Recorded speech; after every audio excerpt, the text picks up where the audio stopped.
Hello and welcome to my channel. The subject of the video will be Dogman, Analysis and the Rakshasa Theory. Introduction. I have been interested in the reports of Dogman since I first heard of this entity in a coast-to-coast AM interview with Linda Godfrey after the publication of her book, The Beast of Bray Road. More recently, I have been following the excellent podcast Dogman Encounters by VIII. For those who may not know, Dogman is an upright canid with a humanoid form with some variation of descriptions. The cryptid often stands 7 foot or more, weighing several hundred pounds, and has a distinctly evil aura. In thinking about this subject, there are two basic possibilities. Either it is not real, or it is real in some form. I'm not going to examine the negative position here, since it is self-evident with all the possibilities of error, deceit, and psychological factors, which are certainly valid issues and should always be considered. I do not know myself if Dogman exists. He has not come into my world. Although, when I walk home late at night from work and pass through Golden Gate Park at 1 a.m., he is the second thing that I am keeping a lookout for. Skunks are the first. I'm going to operate in this video on the assumption that he is a real entity. I want to state here that that does not validate every statement or report made about Dogman. We are right to suspect reports which deviate from the consensus of experiences too far. For example, if Dogman acts like a pet rather than expressing the hostility generally attributed to him. I shall critique several theories about Dogman and then look for a model which consistently explains the data reported. This is not exhaustive, and much more could certainly be said about each point. Standard theories of Dogman. Animal theory. One theory is that Dogman is simply a large wolf exhibiting a new behavior. Ms. Godfrey seems to favor this, and it is more acceptable to the dominant materialist orthodoxy. In support of this, it could be said that a spirit does not leave tracks, claw marks, or eat deer. Dogman creates all these effects in the physical world. When people have an unusual fear in their encounter, or a deep sense that the animal is communicating hostility to them, in this theory, this is reducible to the projections of the human upon an unusual animal and nothing more. The problem with this theory is that it does not consistently account for all of the commonly reported statements which define this phenomenon. First, Dogman is described as having a defined and powerful musculature. This is not natural. Even humans have to work to artificially produce this effect in our bodies, and it is not easy, as I know. No natural animal is buffed and cut, but Dogman is almost always so described. Second, Dogman exhibits abstract thinking. Not only do they seem to be able to understand what a door is and how to manipulate it, but they follow witnesses, monitoring them and sometimes even their family. This is not standard wild animal behavior. Third, there have been reports of Dogman working in conjunction with coyotes, possibly even using them in the way humans do domestic dogs. This is not standard wolf behavior. Finally, there are reports of experienced hunters who have shot Dogman at point-blank range with rifles, even shells capable of shattering cinder blocks, with no effects on their bodies. Werewolf theory. There are some who see Dogman as a traditional European werewolf. However, the werewolf of lore was not the same as that which we have been given by Hollywood. I would also point out that the resemblance of Dogman to this iconic modern image could be read as a red flag by some. The werewolf in lore was a human who transformed himself into a large and vicious wolf through the use of a magic belt. In those books that I have read, there is no account of the werewolf walking upright. He is also able to be shot, killed, or at least injured with conventional weapons. I think there is little resemblance between Dogman and the werewolf. Skinwalker Theory. This follows from the werewolf theory, but is more nebulous. While there are reports and interviews and published information on this subject, American Indians generally do not like to discuss taboo matters, and they shy away from talking to whites about this subject, since most Caucasians would probably ridicule them. Even within the tribes, there is much conflating of fact and fiction. But, based upon what is available and my own shamanic practices, I will venture to look at this possibility. The common belief is that a skinwalker is a man who has the ability to change his physical form into that of an animal or a cryptid. Or he is able to cloak himself so that he is perceived in this form. I would dispute this and say that the shape-shifting occurs on the etheric plane through mental projection, very close to what Robert Bruce would call the real-time astral. Or a shaman may center his awareness in a physical animal. In this case, he is limited to the animal's nature.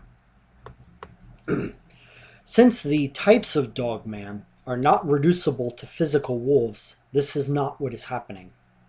Further, the skinwalker, at least according to legends I have heard, can be injured while in his animal form, and thus is not like Dogman.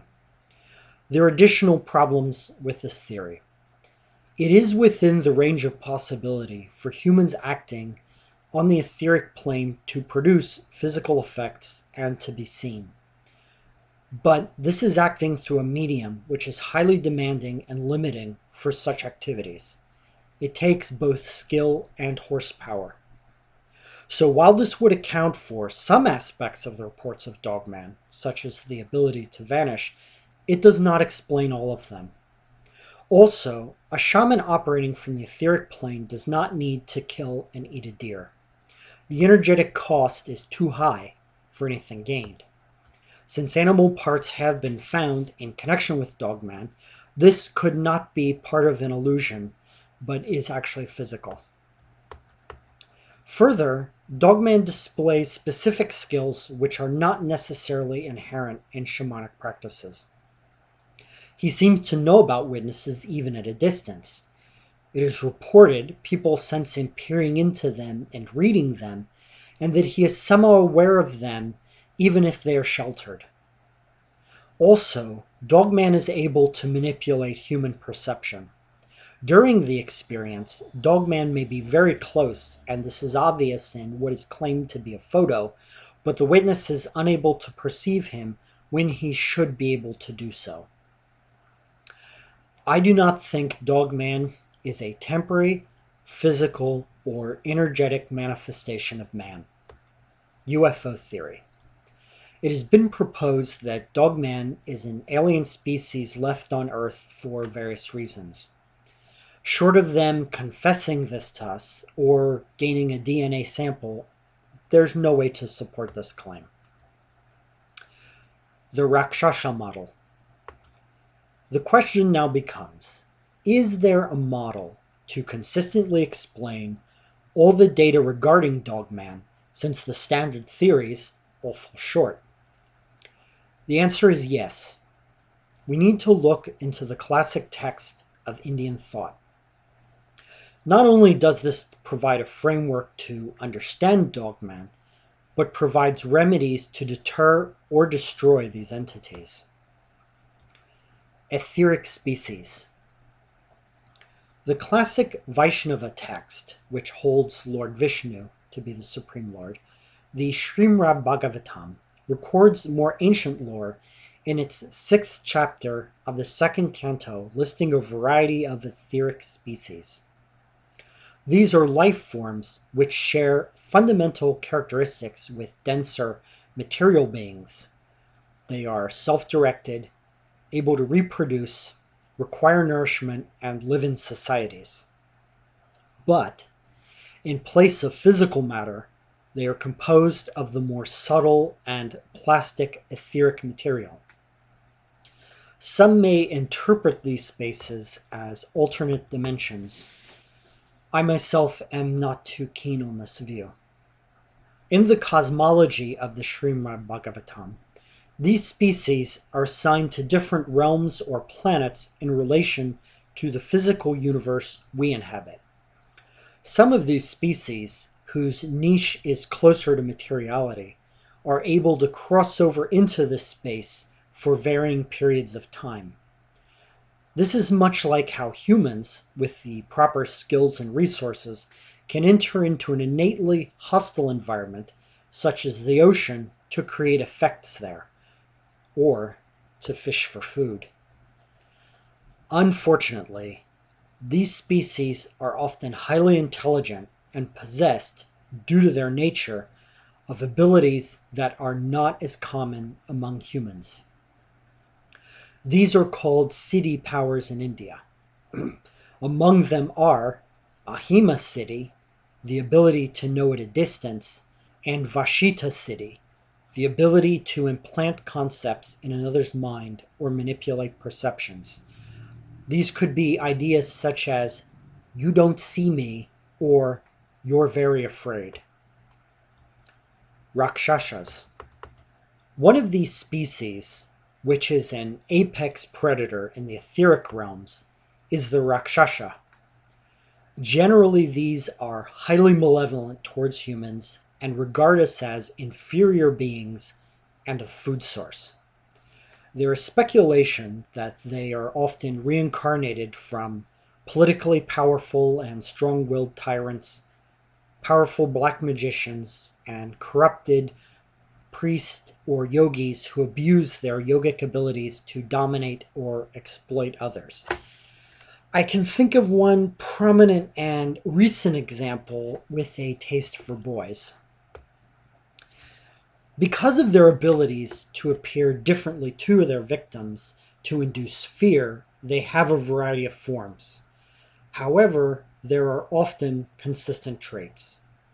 Their faces have intense, evil eyes, and they are possessed of fangs and are often hairy. In the Srimad-Bhagavatam in the 5th Canto, it writes that their natural habitat is Antarikash, which is symbolically the middle atmosphere amid the clouds. So it is a space which is close to the earth. Older sources. The earliest sources on the Rakshasas are found in the Veda. This is the oldest book in the world. In the 7th mandala, we find a petition to Lord Agni and Lord Indra to, quote, "Destroy the fiends shaped like an owl or owlet." Mike Cleland, call your office. "Destroy him in the form of a dog or a cuckoo. Slay the male Rakshasa, O Indra. Slay the female, joying and triumphant in the art of magic." Unquote. The term magic here means the siddhi abilities previously mentioned. In the 87th hymn of the Rig Veda's 10th mandala, we again find Lord Agni, the god of fire, called upon to slay them and other dangerous etheric species. The Western form of Lord Agni is the Judeo-Christian Archangel Michael. There is also a mention in the Atharva Veda to what they call dog-sorcerers. The Rakshasas figure in the classic Hindu epics, the Ramayana and the Mahabharata. They are often described as living in forests and associated with cemeteries, where they enjoy terrifying and feeding upon the unwary. The etheric species, such as Rakshasas, when they enter the physical world, cannot be harmed by conventional weapons. I am unsure if this is because they are, in fact, only energetic and able to affect matter but to create the illusion of being physical, or if this is due to the nature of the bodies, they can temporarily create or manipulate. To return to our ocean metaphor, these bodies might be like diving suits. In the beginning of the Ramayana, Lord Rama and his companions encounter an ogress against whom their weapons are ineffective. What he does is important. He charged an arrowhead with a mantra, and this was able to disrupt and destroy the ogress with a single stroke. We find in legends across the globe, such entities are vulnerable to either celestial weapons, to which we sadly don't have access, or to sanctified weapons. Dogman as Rakshasa. When we apply our model to Dogman, we find it fits in all aspects. Dogman is intelligent and malevolent. Dogman can vanish or manipulate perception. He is able to project powerful emotional states into the witnesses, such as unnaturally strong fear. This is Vashita Siddhi. Dogman is generally encountered in forest or isolated areas associated with Indian burial grounds, which are the oldest cemeteries in North America. Dogman is aware of information about witnesses, such as where they live and their relatives. They also monitor witnesses. This is Ahima Siddhi, knowledge at a distance. Dogman is not affected by conventional weapons. Dogman appears to be an intermediate species which does not seem to have a permanent den in the physical world and can never be traced back to any defined location. This could be explained if his natural home is Antarikash and not on the physical world. Conclusions. As stated previously, I cannot say Dogman exists with metaphysical certitude, since I have not encountered him myself. However, there are a number of credible and grounded witnesses who have had this experience, and I do not dismiss them. Further, given that Dogman conforms so closely to what is an obscure and remote model, in all likelihood unknown to these witnesses, it lends credibility to their sightings. This is an issue which certainly requires more research, and it is hoped that new information will arise to bring more light on the subject. Thank you.